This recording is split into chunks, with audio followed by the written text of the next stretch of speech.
హత్య చేయని వారిని నేరస్తులుగా చిత్రీకరించేందుకు వైఎస్ సునీత పన్నాగం పన్నుతున్నారని ఫైర్ అయ్యారు వైఎస్ఆర్సీపీ మహిళా నేతలు. షర్మిల సైతం ఎంపీ అవినాష్పై లేనిపోని ఆరోపణలు చేస్తోందని విమర్శించారు. ఓవైపు సీఎం జగన్ రాష్ట్రాన్ని, ఎంపీ వైఎస్ అవినాష్ రెడ్డి జిల్లాను అభివృద్ధి చేస్తుంటే అసత్య ఆరోపణలు చేయడం సరికాదంటూ దుయ్యబట్టారు. ప్రతి ఒక్క మాటకి రాజశేఖర రెడ్డి గారి ఆశయాలు రాజశేఖర రెడ్డి గారి ఆశయాలు అని అంటున్నారు.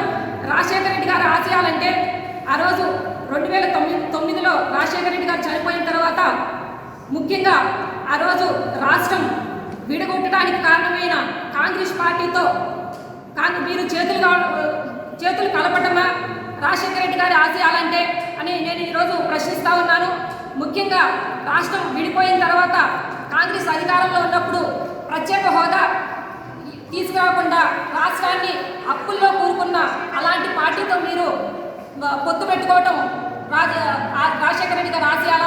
ఆ రోజు మీకు గుర్తుందో లేదమ్మా, ఎటువంటి తప్పు చేయని జగన్మోహన్ రెడ్డి గారిపై అనేక హత్యానేరాలు మోపి జైలు తప్పుడు కేసులు బనాయించి కోర్టులో పెట్టినారమ్మా, జైలుకు పంపించినారు. ఆ రోజు మిమ్మల్ని హైదరాబాద్లో రోడ్లో ప్రతి షర్మిలమ్మ గారిని అయితేమి, భారతమ్మ గారిని అయితేమి, విజయమ్మ గారిని రోడ్లో నిలబెట్టినారమ్మా. అదండి ఆ సంగతి మీకు గుర్తుందా? ఎవరు చేసినారో అవన్నీ కాంగ్రెస్ పార్టీ చేసింది. అలాంటి కాంగ్రెస్ పార్టీతోనే ఈరోజు మీరు పొత్తు పెట్టుకొని మీ స్వప్రయోజనాల కోసం ఈరోజు ఈ విధంగా చేయటం మా అందరికీ చాలా కష్టంగా ఉంది. ఈరోజు షర్మిల గారు పులిందల ప్రచారం చేస్తా మాట్లాడుతున్న మాటలు చూస్తే విడ్డూరంగా ఉంది ప్రజలకు కూడా. ఎందుకంటే ఆమె ప్రచారం చేసుకోవాలి కానీ ఒక అవినాష్ రెడ్డి సార్ మీద, జగన్ సార్ మీద మాట్లాడుతున్నది. అవినాష్ రెడ్డి సారు హంతకుడు అని ఆమె చెప్తూ ఉన్నది. హంతకుడు ఎక్కడ హంతకుడు? వాళ్ళ తెలుగుదేశం పార్టీలో ఉన్నప్పుడు వివేకం సారు హత్య జరిగింది. మరి ఆ రోజు నుంచి ఈ రోజు వరకు వాళ్ళు ఏం చేశారు?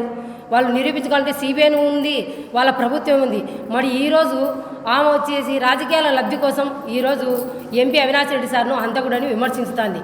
ఇంకోటి వచ్చేసి జగన్ సారు హంతకుడు వచ్చేసి అవినాష్ రెడ్డి సార్కి సీటు ఇస్తున్నాడని మాట్లాడుతుంది. ఎలా హంతకుడు అవుతాడు? మరి మీరు కూడా ఆ ప్రభుత్వంలో ఉన్నప్పుడు మరి మీరు చేసుకోవచ్చు కదా. మీ రాజకీయాలకు లబ్ధి కోసం ఈరోజు చెప్తున్నారు. ఆ రోజు పోయారు, ఏం చెప్పారు? తెలంగాణలో నేను పార్టీ పెడుతున్నానమ్మా, మీకంటూ నేను ఉంటాను, వైఎస్ రాజశేఖర రెడ్డి కూతునని ఘనంగా చెప్పుకున్నారు.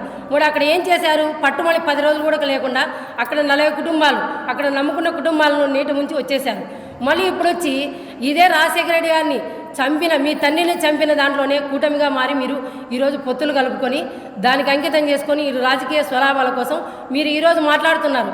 మరి మీకు ఎక్కడ న్యాయం ఉంది? ఆ రోజు తెలియదా ఎవరు ఏం చేశారు? మీరు బదాన పడ్డారు, మీ కుటుంబం అంతా, ఫ్యామిలీ అంతా బదాన పడింది. అప్పుడు ఆ జగనన్నే కాదని మీకు తెలియదా? ఈరోజు మీరు వేస్తున్నారు.